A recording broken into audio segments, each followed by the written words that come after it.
ચાણક્ય भी કીધું છે શિક્ષક भी સાધન नहीं होता है એટલે કે શિક્ષક ધારે થઈ શકે છે। શિક્ષણ એ જ જીવનનો સાચો આધાર છે અને શિક્ષણ એ જ તમને અંધકારમાંથી પ્રકાશમાં લઈને આવે છે। અર્પણ ઇન્ટરનેશનલ સ્કૂલ અને તેમના મેનેજિંગ ડિરેક્ટર તેમની સાથે સીધી વાત કરીએ। રમેશભાઈ ચૌધરી અમારી સાથે છે। આપને કેમ એમ થયું કે શિક્ષણ ક્ષેત્રે મારે આગળ વધવું છે?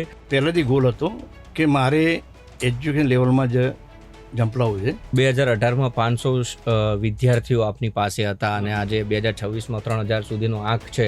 વાલીઓ અને વિદ્યાર્થીઓ વચ્ચે રહીને કામ કરવાનું, તો એના કારણે વગર પ્રચારે આજે અમે આ લેવલે પહોંચ્યા છીએ। 43 વર્ષની અંદર ગેપ આપણે જો જોવું હોય કે પહેલાનું શિક્ષણ ને અત્યારનું શિક્ષણ, તો એ કેટલું બદલાયું છે। 95% ઉપર રિઝલ્ટ સ્કૂલનું દેખાય છે, તો એ બાબતે મહેનત ઘણી થઈ જતી હશે।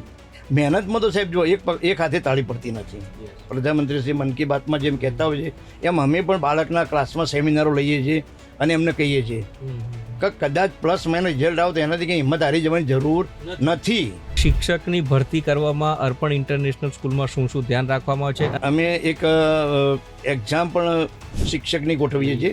30 માર્કનું પેપર લઈએ છીએ કે ભાઈ એ પોતે એલિજિબલ થઈ શકે એમ છે કે નહીં? yes.